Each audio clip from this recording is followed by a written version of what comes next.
Hello friends, आज हम class 12 chemistry chapter 3 electrochemistry इसमें एनसीईआरटी में पेज नंबर 92 पर ये इंटर क्वेश्चन दिए गए हैं। इन क्वेश्चंस को आज हम सोल्व करेंगे। 3.13 क्वेश्चन है, write the chemistry of recharging the lead storage battery highlighting all the material that are involve during recharging. तो लेड स्टोरेज बैटरी को रिचार्ज करते समय जो केमिकल रिएक्शंस होती हैं वो हमें लिखनी है, साथ ही साथ रिचार्जिंग के दौरान जो मटेरियल यूज होते हैं उनको भी हमें बताना है। तो देखिए, ये आंसर मैंने यहाँ पर लिख रखा है 3.13 question. A lead storage battery consist of anode of lead, cathode of a grid of lead packed with lead oxide PbO2 and 38% H2SO4 solution as electrolyte.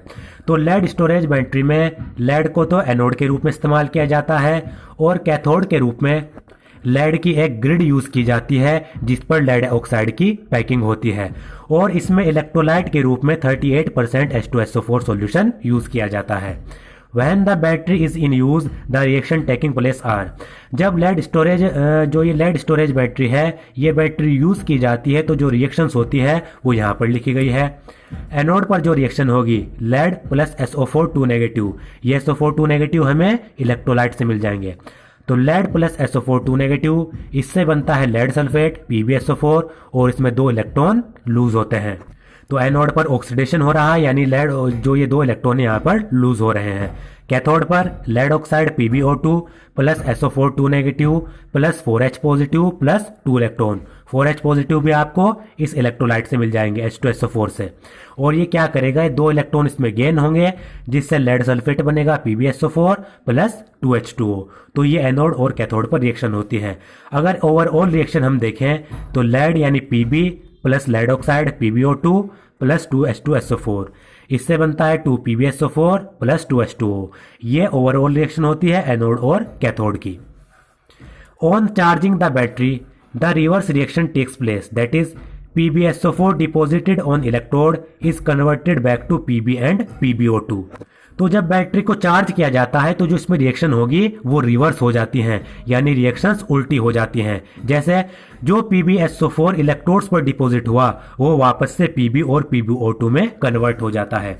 यहाँ पर देखिए, ये जब बैटरी यूज हो रही है तो PbSO4 इलेक्ट्रोड पर डिपॉजिट हो रहा है, कैथोड पर भी PbSO4 डिपॉजिट हो रहा है। लेकिन जब बैटरी को चार्ज करते हैं तो रिएक्शंस उल्टी हो जाती हैं। जो PbSO4 डिपॉजिट हुआ था एनोड पर वो कन्वर्ट हो जाता है वापस से Pb में, और कैथोड पर क्या होता है, जो PbSO4 डिपॉजिट हुआ वो वापस से कन्वर्ट हो जाता है PbO2 में, लेड ऑक्साइड में, और साथ ही साथ जो H2SO4 है वो वापस से रीजनरेट हो जाता है। तो ये इसमें केमिकल रिएक्शंस थी लेड स्टोरेज बैटरी की।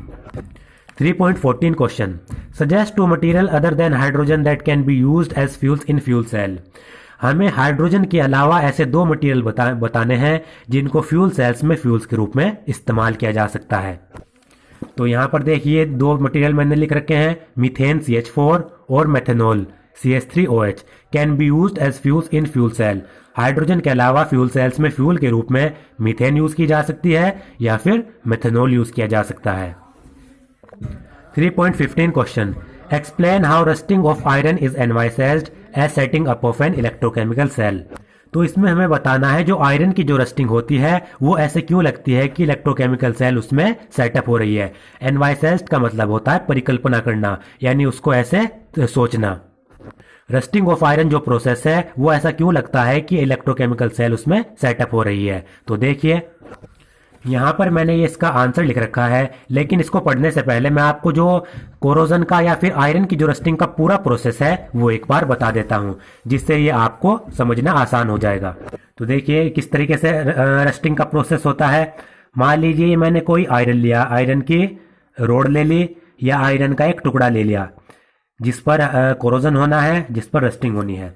तो रस्टिंग के लिए क्या क्या चाहिए, ऑक्सीजन चाहिए और मॉइस्चर चाहिए। मान लीजिए ये वाटर की एक ड्रॉपलेट है, वाटर की एक बूंद ले लीजिए या ड्रॉप ले लीजिए। वाटर की एक ड्रॉप है जो इस आयरन के टुकड़े पर, ये हमने क्या लिया, आयरन की रोड, जो इस आयरन की रोड पर आकर जुड़ गई, यानी आयरन की रोड पर ये वाटर का एक मॉलिक्यूल है, मॉलिक्यूल ले लीजिए। यहाँ पर ये मैं Fe के छोटे छोटे पार्ट बना देता हूँ। ये Fe है, हमारा आयरन है, वे पूरा का पूरा आयरन की रोड है। तो आपको पता है एटमॉस्फेयर में जो कार्बन डाइऑक्साइड होती है CO2, और जो एटमॉस्फेयर में ऑक्सीजन होती है वो वाटर में सोल्यूबल होती है, डिसोल्व होती है। तो जो ये इस आयरन के ऊपर जो ये वाटर का मॉलिक्यूल है, इसमें एटमॉस्फेयर से कार्बन डाइऑक्साइड और ऑक्सीजन डिसोल्व हो जाएगी। कार्बन डाइऑक्साइड और ऑक्सीजन एटमॉस्फेयर से इस वाटर के मॉलिक्यूल में डिसोल्व हो रही है, डिसोल्व हो गई। और जब इसमें कार्बन डाइऑक्साइड इस वाटर के मॉलिक्यूल में डिसोल्व हो गई तो कार्बन डाइऑक्साइड वाटर के साथ रिएक्ट करके H2CO3 बनाती है, कार्बोनिक एसिड बनाती है। तो क्या रिएक्शन होगी इसमें, पहले लिख देता हूं, CO2 और H2O। एटमॉस्फेयर से कार्बन डाइऑक्साइड इसमें डिसोल्व होगी और कार्बन डाइऑक्साइड इस वाटर के मॉलिक्यूल के साथ रिएक्ट करके H2CO3 बना लेगी, कार्बोनिक एसिड। और जो ये H2CO3 है ये डिसोशिएट हो जाएगा H पॉजिटिव में, 2H पॉजिटिव और CO3 2 नेगेटिव आयन में, ये डिसोशिएट होगा। तो अभी इस वाटर के मॉलिक्यूल में क्या क्या प्रेजेंट है, H पॉजिटिव प्रेजेंट है, H पॉजिटिव प्रेजेंट है और CO3 2 नेगेटिव परसेंट है। साथ ही साथ जो H2O होता है वो भी तो अपने आप डिसोसिएट होता है। H2O में क्या क्या प्रेजेंट होते हैं, H पॉजिटिव और OH नेगेटिव। तो वाटर का मॉलिक्यूल भी डिसोसिएट होगा, तो इसमें H पॉजिटिव वाटर से भी मिल सकते हैं हमें और OH नेगेटिव मिल सकते हैं। तो H पॉजिटिव कहाँ कहाँ से आ रहे हैं, H पॉजिटिव एक तो H2CO3 से आ रहे हैं, H2CO3 डिसोशिएट हो रहा है, H पॉजिटिव आयन हमें वहां से मिल रहे हैं। साथ ही साथ जो H पॉजिटिव आयन है वो हमें वाटर की स्प्लिटिंग से भी मिल रहे हैं। और साथ ही साथ आपको पता है ऑक्सीजन भी इसमें मौजूद है, क्योंकि एटमॉस्फेयर से ऑक्सीजन आ रही है, वाटर में डिसोल्व हो रही है, तो ऑक्सीजन भी इसमें डिसोल्व रूप में मौजूद है। तो इसमें होता क्या है, जो आयरन होता है Fe वो अपने 2 इलेक्ट्रॉन यहां पर लूज करता है और 2 इलेक्ट्रॉन लूज करने के बाद Fe2 पॉजिटिव के रूप में इस वाटर के मॉलिक्यूल में चला जाता है। तो क्या होगा, जो ये आयरन है Fe ये क्या करेगा, 2 इलेक्ट्रॉन लूज करेगा। इसने यहां पर ये 2 इलेक्ट्रॉन लूज कर दिए, आयरन ने 2 इलेक्ट्रॉन लूज किए, Fe2 पॉजिटिव के रूप में वो ऊपर चला गया इस वाटर में और 2 इलेक्ट्रॉन यहां पर ये रिलीज हो गए। साथ ही साथ एक और हम देख लेते हैं, एक और Fe क्या करेगा, इलेक्ट्रॉन लूज करेगा, Fe2 पॉजिटिव के रूप में ऊपर चला जाएगा और 2 इलेक्ट्रॉन वो यहां पर लूज कर देगा। तो जहां पर जिस जगह पर यानी जिस स्पॉट पर Fe 2 इलेक्ट्रॉन लूज कर रहा है और Fe2 पॉजिटिव में कन्वर्ट हो रहा है, वो स्पॉट होती है एनोड। वो स्पॉट एनोड के रूप में एक्ट करती है, क्योंकि आपको पता है एनोड पर ऑक्सीडेशन होगा, लॉस ऑफ इलेक्ट्रॉन होगा।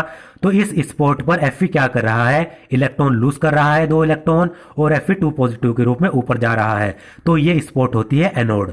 तो हमने देखा एनोड पर कौन सी रिएक्शन हुई हमारी, एनोड पर हमारी रिएक्शन हो रही Fe से बन रहा है 2 पॉजिटिव और 2 इलेक्ट्रॉन इसमें लूज हो रहे हैं। अब ये एनोडिक स्पॉट पर यानी इस जगह पर एनोडिक स्पॉट पर जो ये 2 इलेक्ट्रॉन या फिर बहुत ज्यादा इलेक्ट्रॉन, 2 इलेक्ट्रॉन तो मैं इसलिए कह रहा हूं क्योंकि एक Fe 2 इलेक्ट्रॉन लूज कर रहा है। यहां पर तो ये Fe बहुत सारे मॉलिक्यूल्स हैं, एक मोल में आप देख सकते हैं Fe के कितने मॉलिक्यूल होंगे, तो इलेक्ट्रॉन तो यहां पर बहुत ज्यादा रिलीज होंगे। तो यहां पर जो इलेक्ट्रॉन लूज हुए एनोडिक स्पॉट पर, वो इस मेटल के ऑब्जेक्ट में या फिर कहें आयरन के रोड में मूव कर जाते हैं और मूव करने के बाद दूसरी स्पॉट पर चले जाते हैं। मान लीजिए 4 इलेक्ट्रॉन है, वो 4 इलेक्ट्रॉन मूव करने के बाद दूसरी स्पॉट पर चले गए। पहले तो क्या हो रहा है, एनोडिक स्पॉट पर इलेक्ट्रॉन रिलीज हो रहे हैं। अब एनोडिक स्पॉट पर जो इलेक्ट्रॉन रिलीज हुए वो इस मेटल के ऑब्जेक्ट में, आयरन के ऑब्जेक्ट में मूव करते करते दूसरी स्पॉट पर चले जाते हैं। दूसरी स्पॉट पर जाने के बाद क्या होगा, जो ये दूसरी स्पॉट पर इलेक्ट्रॉन चले गए, इनको इस वाटर के मॉलिक्यूल में जो ऑक्सीजन है और जो H पॉजिटिव आयन है वो इनको अपनी तरफ खींचते हैं। वो क्यों खींचेंगे, क्योंकि इलेक्ट्रॉन के ऊपर नेगेटिव चार्ज होता है, हाइड्रोजन के ऊपर यहां पर पॉजिटिव चार्ज, तो नेगेटिव पॉजिटिव को अट्रैक्ट करेगा। दूसरा, ऑक्सीजन क्यों खींचेंगे, ऑक्सीजन होता है हाईली इलेक्ट्रोनेगेटिव एलिमेंट जो इलेक्ट्रॉन को अपनी तरफ खींचता है। तो ऑक्सीजन की इलेक्ट्रोनेगेटिविटी बहुत ज्यादा हाई होती है, तो ये इसलिए इलेक्ट्रॉन को अपनी तरफ खींचेगा। तो क्या हुआ, एनोडिक स्पॉट पर इलेक्ट्रॉन रिलीज हुए, ये इलेक्ट्रॉन मूव करते करते मेटल ऑब्जेक्ट की दूसरी स्पॉट पर चले गए। दूसरी स्पॉट पर जाने के बाद इन इलेक्ट्रॉन को H पॉजिटिव खींचेगा अपनी तरफ और ऑक्सीजन अपनी तरफ खींचेगा। तो जिस स्पॉट से ये इलेक्ट्रॉन, ऑक्सीजन और H पॉजिटिव अपनी तरफ खींच रहा है, ये पोजीशन होती है, ये स्पॉट होती है कैथोड। ये कैथोड के रूप में एक्ट करती है, क्योंकि कैथोड पर क्या होता है, इलेक्ट्रॉन का गेन। तो यहां से 4 इलेक्ट्रॉन H पॉजिटिव और O2 गेन कर रहा है। तो ये रिएक्शन क्या हुई, यहां पर लिख देता हूं मैं, कैथोड पर क्या रिएक्शन हुई, कैथोड पर रिएक्शन हुई O2 को खींचा मान लीजिए 4H पॉजिटिव ने और 4 इलेक्ट्रॉन। ये मैंने यहां पर उल्टा बोल दिया। O2 है, 4H पॉजिटिव है, ये क्या करेंगे 4 इलेक्ट्रॉन गेन करेंगे और इससे क्या बनेगा 2H2O बनेगा। यानी यहां पर गेन ऑफ इलेक्ट्रॉन हो रहा है, रिडक्शन हो रहा है। रिडक्शन किस पर होता है कैथोड पर, तो ये स्पॉट एक्ट करेगी कैथोड के रूप में। तो O2 4H पॉजिटिव यहां पर मौजूद है, ये 4 इलेक्ट्रॉन गेन करेंगे और H2O में यहां पर कन्वर्ट हो जाएंगे। और अब क्या होता है, अब यहां पर जो Fe2 पॉजिटिव बना, ये Fe2 पॉजिटिव तो यहां पर चला गया। ये Fe2 पॉजिटिव अब क्या करता है, यहां पर जो O2 है उसके साथ रिएक्ट करता है और वाटर तो है ही, और इसके साथ रिएक्ट करने के बाद फेरिक ऑक्साइड बनाता है। Fe2 पॉजिटिव यहां पर चला गया। ये Fe2 पॉजिटिव क्या कर सकता है, O2 के साथ रिएक्ट कर सकता है क्योंकि इसमें O2 मौजूद है डिसोल्व रूप में, और वाटर के साथ रिएक्ट कर सकता है 4H2O, और इसके साथ रिएक्ट करने के बाद ये Fe2O3 में कन्वर्ट हो सकता है। ये होता है ferric oxide plus 8H positive. यानी Fe2 पॉजिटिव ने O2 के साथ रिएक्ट किया, H2 के साथ रिएक्ट किया और फेरिक ऑक्साइड में कन्वर्ट किया। अब यहां पर जो Fe2O3 बन गया, ये क्या होता है फेरिक ऑक्साइड। फेरिक ऑक्साइड जो बन गया वो यहां पर XH2O के साथ रिएक्ट करेगा और रस्ट बनाएगा।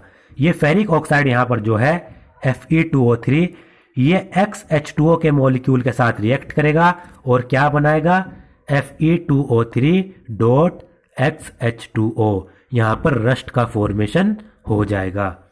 तो इस तरीके से आयरन की रस्टिंग होती है। पहले क्या, कार्बन डाइऑक्साइड और ऑक्सीजन इस वाटर के मॉलिक्यूल में डिसोल्व होती हैं। CO2 H2O के साथ रिएक्ट करेगा, हाइड्रोजन कार्बोनेट बनाएगा और ये डिसोल्व होकर H2H पॉजिटिव और CO2 नेगेटिव में कन्वर्ट हो जाएगा इनायन में H2CO3। और इसमें तो यहाँ पर क्या क्या मौजूद है, H पॉजिटिव और CO3 नेगेटिव। साथ ही साथ H2O भी डिसोशिएट होगा H पॉजिटिव और OH नेगेटिव में, तो इसमें H2O के डिसोशिएट होने के कारण भी H पॉजिटिव यहाँ पर प्रेजेंट हो गए। तो सबसे पहले क्या होता है, यहाँ पर जो Fe है वो 2 इलेक्ट्रॉन लूज करता है, 2 इलेक्ट्रॉन इसने लूज किए और Fe2 पॉजिटिव के रूप में ऊपर चला गया। तो ये जो स्पॉट जिस पर Fe 2 इलेक्ट्रॉन लूज कर रहा है, ये स्पॉट कहलाती है एनोडिक स्पॉट। एनोड पर ये रिएक्शन हो रही है। अब जो ये इलेक्ट्रॉन यहाँ पर रिलीज हुए, ये इस मेटल ऑब्जेक्ट में मूव करेंगे और दूसरी स्पॉट पर चले जाएंगे। मान लीजिए इस स्पॉट पर आ गए, इस स्पॉट से ऑक्सीजन और H पॉजिटिव इन इलेक्ट्रॉन को अपनी तरफ खींचते हैं। इस पर जो रिएक्शन होगी वो ये कैथोड पर रिएक्शन होगी। तो कैथोड पर क्या रिएक्शन हो रही है, यहां से O2 और H पॉजिटिव 4 इलेक्ट्रॉन खींच रहे हैं और H2O बना रहे हैं, 4 इलेक्ट्रॉन गेन कर रहे हैं। तो ये स्पॉट कहलाती है कैथोड। साथ ही साथ Fe2 पॉजिटिव जो अब यहां चला गया वो O2 और H पॉजिटिव के साथ रिएक्ट कर सकता है और क्या बना सकता है, O2 और वाटर के साथ रिएक्ट कर सकता है और फेरिक ऑक्साइड में कन्वर्ट हो सकता है। Fe2 पॉजिटिव, O2 और H2O रिएक्ट करेंगे, Fe2O3 बनाएंगे क्योंकि O2 भी मौजूद है और यहां पर H2O तो ये है ही H2O। अब फेरिक ऑक्साइड जो बन गया वो XH2O मॉलिक्यूल के साथ रिएक्ट करेगा और रस्ट बनाएगा। तो यहां से रस्टिंग आयरन की स्टार्ट हो जाएगी, कोरोजन यहां से स्टार्ट हो जाएगा। तो ये रस्टिंग का प्रोसेस था। तो यहां पर आप देख रहे हैं एनोड पर भी रिएक्शन हो रही है, कैथोड पर भी। तो ये क्या बन जाती है, ये बन जाती है इलेक्ट्रोकेमिकल सेल। ये इलेक्ट्रोकेमिकल सेल की तरह एक्ट करती है। तो यहां पर ये सब मैंने आपको बता दिया।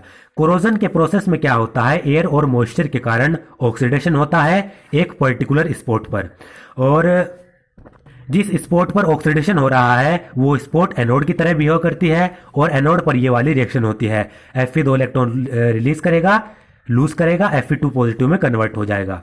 अब एनोडिक स्पॉट पर जो इलेक्ट्रॉन रिलीज हुए हैं वो मेटालिक ऑब्जेक्ट के थ्रू मूव करते हैं और दूसरी स्पॉट पर चले जाते हैं, और जिस स्पॉट पर वो अब गए वहां पर H पॉजिटिव आयन और जो ऑक्सीजन होता है वो क्या करते हैं, इन इलेक्ट्रॉन को खींचते हैं जिससे उनका रिडक्शन होता है और ये स्पॉट कैथोड की तरह बिहेव करती है। और ये H पॉजिटिव आयन आपको पता है कहां से आ सकते हैं, H2CO3 से आते हैं, या फिर वाटर की स्प्लिटिंग से आते हैं, या फिर दूसरे एसिडिक ऑक्साइड जो वाटर में डिसोल्यूट हो जाते हैं उनके कारण भी वो भी H पॉजिटिव आयन प्रोड्यूस कर सकते हैं। अब देखिए कैथोड पर ये रिएक्शन होती है, ये मैं आपको बता चुका हूं। O2 plus 4H positive 4 electron gain करेंगे, 2H2 में कन्वर्ट हो जाएंगे। ओवरऑल रिएक्शन क्या होगी, 2Fe plus O2 plus 4H positive 2Fe2 positive में कन्वर्ट हो गए प्लस 4H2O। अब जो ये फेरस आयन है ये इनका आगे ऑक्सीडेशन होता है एटमॉस्फेरिक ऑक्सीजन के कारण और ये फेरिक आयन में कन्वर्ट हो जाते हैं। जो ये फेरिक आयन से ये मॉइस्चर मॉइस्चर के साथ कंबाइन करते हैं, वाटर के साथ कंबाइन करते हैं और हाइड्रेटेड फेरिक ऑक्साइड बना लेते हैं, जिसको हम रस्ट कहते हैं। तो ये जो रस्टिंग ऑफ आयरन है, इसको हम इलेक्ट्रोकेमिकल सेल की तरह देखते हैं, क्योंकि इसमें एनोड पर भी रिएक्शन हो रही है, कैथोड पर भी रिएक्शन हो रही है। तो ये दो हाफ सेल हो गई और ये पूरी क्या बन गई, इलेक्ट्रोकेमिकल सेल।